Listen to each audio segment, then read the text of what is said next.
जड़ में से स्मेल लेंगे, उसमें से मच्छी जैसी यदि स्मेल आती है, जड़ों में गांठें हैं और मच्छी जैसी स्मेल आती है, तो अपन ये मानेंगे कि वो नेमाटोड के कारण। Humic acid, chelated zinc 12%, manganese, urea. Hello नमस्कार किसान भाइयों, राम राम। स्वागत है एक बार फिर आपके अपने यूट्यूब चैनल और फेसबुक पेज पर।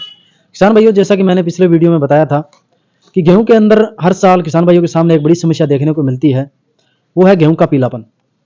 हर साल ये समस्या किसान भाइयों के सामने आती है और किसान भाई इसके निवारण के लिए बहुत से उपाय करते हैं, लेकिन कुछ किसान भाई इसका उपाय कर लेते हैं और कुछ किसान भाई यूँ से इसका उपाय नहीं हो पाता है, क्योंकि उनको किस वजह से पीलापन हो रहा है उनका कारण पता नहीं। तो आज हम उसके बारे में आज खुल के चर्चा करने वाले हैं। और गेहूं में पीलापन का कारण क्या है? 4 से 5 कारण होते हैं। क्या वैरायटी का कारण है, क्या फंगस का अटैक है, क्या निमोटोड है, या कोई मुख्य पोषक तत्व है, या सूक्ष्म पोषक तत्वों की कमियां हैं? सारी चीजों के बारे में आज चर्चा करेंगे और उसके निवारण के बारे में आपको बताएंगे।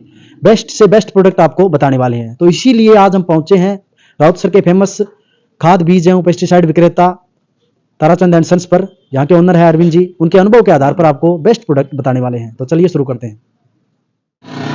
नमस्कार अरविंद जी, स्वागत है आपका हमारे यूट्यूब चैनल और फेसबुक पेज पर। किसान भाइयों को गेहूं में जो पीलापन की समस्या आ रही है उनके बारे में, उनके कारण बताइए सर, और उनके निवारण क्या हो सकते हैं उनके बारे में उनके खुल के थोड़ा बता दीजिए। पहले अपना परिचय दे दीजिए। जय श्री राम, नमस्कार जी। मैं Tarachand and sons Rawat sir से दुकान पे पिताजी, बड़े भाई साहब अजय जी, भतीजा राम जी और मैं बैठते हैं।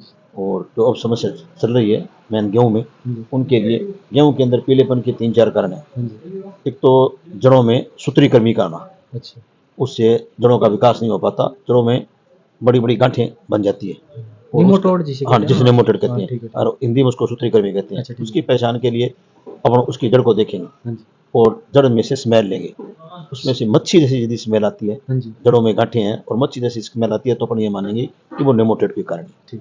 मैन एक जो मोटा मोटी पहचान है वो उसकी ये हाँ, उससे जड़ें चौक हो जाती है, जड़ें विकास नहीं कर पाती, नीचे से पोषक तत्व नहीं ले पाती। उसके लिए यदि बायो प्रोडक्ट अपन 2-3 है, यदि वो है तो बायो प्रोडक्ट के अंदर अपने सुडोमोनास आता है, उसको डाल लो। एक सिलिसिक एसिड है नीचे, वो डाल के कुछ हद तक उसको कंट्रोल कर सकते हैं। और दूसरा केमिकल के अंदर कार्बोफ्रान वो डालो तो सूत्री कृमि को वो खत्म करता है। ये सर जैसे जमीन में देना है क्या पानी के साथ में? वैसे हाँ, जमीन में पहले यूरिया के साथ हम डाल दे, ऊपर से पानी लगाना है। अच्छा, ठीक। मैन ये अब जो इस साल जो वर्तमान में समस्या है उसके कारण ये जो नमी का या अपन धवर का मौसम कह रहे हैं, प्रकाश जड़ों को और पौधे को सूर्य का नहीं मिल पा रहा। सूर्य भगवान के उदय न होने के कारण पौधे की जो फोटोसिंथेसिस है, अपन ये कह दें जो अपन पढ़ते हैं फोटोसिंथेसिस रुक गई, वो पत्तों के द्वारा जो खुराक बनानी चाहिए थी वो नहीं बना पा रहा। तो वाष्पोत्सर्जन की जो प्रक्रिया वो नहीं कर पा रहा, जिसके कारण यदि धूप आ जाए तो ये अपने आप ही कुछ स्वाभाविक दूर हो जाएगा। हाँ, तो उसके नहीं होने के पौधों की फोटोसिंथेसिस नहीं होने के कारण पौधा अपना जो भोजन है ना वो पूर्ण रूप से नहीं बना पाता। हाँ, तो इसके लिए अपने फोलियर स्प्रे एक फ्यूचर कंपनी का है, जैसे सुपर संजीवनी, वो डालें, या अच्छा कोई भी ह्यूमिक एसिड, अपने ह्यूमिक एसिड और चिलेटेड जिंक, इनकी स्प्रे करवाएं अपन। जैसे सुपर संजीवनी के नाम से जो ह्यूमिक एसिड है वो 100 ग्राम 100 लीटर पानी, ठीक है, 1 ग्राम प्रति लीटर और करीब 1 बीघे का 100 लीटर पानी हो जाएगा। ठीक है, उसको करेंगे तो 5-7 दिनों में उसको परिणाम उसका अच्छा दिखाई देगा। इसके अलावा कोई भी अच्छा यदि वो ह्यूमिक एसिड काम में लेना चाहे तो humic acid, chelated zinc 12%, manganese, urea, इन पौधों की इन तत्वों की वो मिला के स्प्रे करेगा तो उसको परिणाम अच्छे मिलेंगे। तीसरा है फंगस का। हाँ, फंगस के अटैक के अंदर जैसे एक कणक 2851 उसमें येलो रस्ट आता है, और वो येलो रस्ट आएगा करीब फरवरी माह में। अब जो है वो येलो रस्ट का पीलापन नहीं है। अच्छा, जो स्टार्टिंग में जो पीलापन आ रहा है वो येलो रस्ट नहीं है? वो येलो रस्ट नहीं है। और 2851 जो कहते हैं कि वैरायटी में पीलापन आता ही है, तो वो फरवरी की स्टार्टिंग में वो फरवरी की स्टार्टिंग में मानेंगे।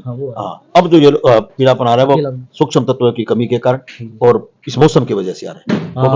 जैसे मुख्य पोषक तत्व हो गए या सूक्ष्म पोषक तत्व हो गए, इनकी वजह से हो रहा है, या फिर जो धूप नहीं निकल रही है उसके कारण भोजन पौधा खुद नहीं बना रहा, तो अपने को ऊपर से कुछ उसको तत्वों के थ्रू खुराक देनी पड़ेगी। हाँ, वो उसका मेन कारण। उसमें एनपीके भी अपन यूज में ले सकते हैं, जिंक 12% भी है, ह्यूमिक एसिड है, ये सारे मिला के भी अपन स्प्रे कर सकते हैं और कम खर्चे में, यदि इनकी मात्रा पर्याप्त। ज्यादा गेहूं में ज्यादा डोज देने की जरूरत नहीं है, क्योंकि बिल्कुल पत्तियां होती है, रोम्स उसके कम होते हैं, तो हिसाब से इसमें 1 ग्राम जैसे नॉर्मल स्प्रे से भी काम अपना चल सकता है।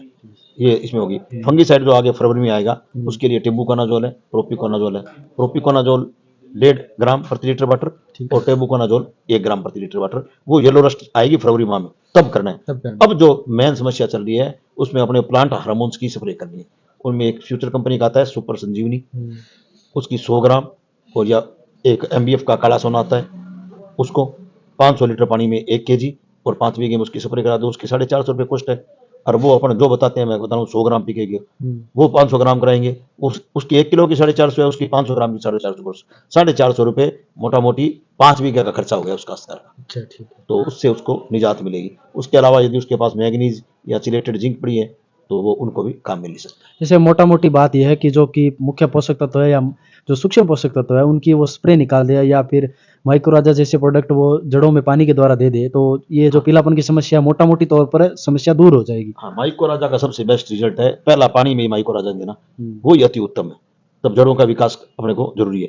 यदि अपन 2 पानी चूक गए माइक्रोराजा देते हैं तो वो बात नहीं बनेगी जो पहले पानी में बनती थी या बिजाई के अगर समय। माइक्रोराजा दिया हो तो फिर पीलापन की समस्या नहीं बहुत ही कम आएगी या आएगी नहीं। दिया हुआ है तो पीलापन की समस्या का मैंने बताया मेन जो कारण चल रहा है, पौधा फोटोसिंथेसिस नहीं बना रहा इस मौसम के कारण, उसके कारण पीला बना रहे हैं, वो अपना भोजन नहीं बना पा रहा, ग्रोथ नहीं तो कर हाँ, पा रहा। तो उसके लिए तो उसको अपने को ऊपर से भोजन देना पड़ेगा, पत्तों के थ्रू वो भोजन लेगा। अच्छा। जड़ के थ्रू नहीं ले पा रहा, पत्तों के, जब तक सूर्य का प्रकाश जड़ों में नहीं लगेगा ना तब तक वो उत्सर्जन नहीं कर पाएगा पौधा अपना। जैसे खरपतवार नाशी भी डालते हैं, उसका भी कारण हो सकता है क्या? खरपतवारनाशी का भी प्रभाव पड़ता है, पौधे को दबता है, वो उसमें भी पीलापन आता है। और अपने ये प्लांट हार्मोन्स उसको भी जैसे मोटा मोटी है कि भी अगर माइक्रो न्यूट्रिएंट की या फिर म्यूक एसिड की अगर हम स्प्रे निकालेंगे तो अगर हमने जो खरपतवारनाशी डाला है उसका भी रिजल्ट, उसका भी प्रभाव खत्म हो जाएगा, वो भी काम करेगा, ग्रोथ करेगा पौधा, और साथ में जो पीलापन है वो समस्या भी निजात मिल अब जाएगी। 2 बातें हैं, यदि किसी काश्तकार को पानी लगाना है अपने खेत में तो वो म्यूक एसिड और माइक्रोराजा नीचे डाल दे।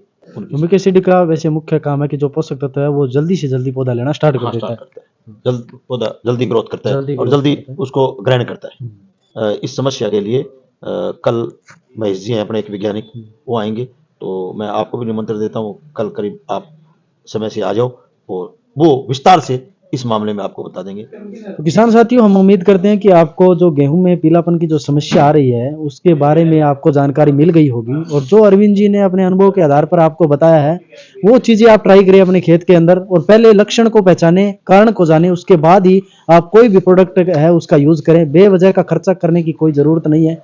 हम 2-3 प्रकार के खर्चे कर लेते हैं, 2-3 प्रकार के निवारण की तरीका अपना लेते हैं और हमें रिजल्ट भी नहीं मिल पाता है क्योंकि हमें कारण का पता ही नहीं होता है। तो पहले कारण को जाने और फिर निवारण करें। तो किसान भाइयों, आज की इस वीडियो में आपको जानकारी कैसी लगी आप कमेंट करके जरूर बताएं, और ऐसी जानकारी से भरपूर वीडियो देखने के लिए आप हमारे यूट्यूब चैनल को सब्सक्राइब करें और फेसबुक पेज को भी फॉलो करें।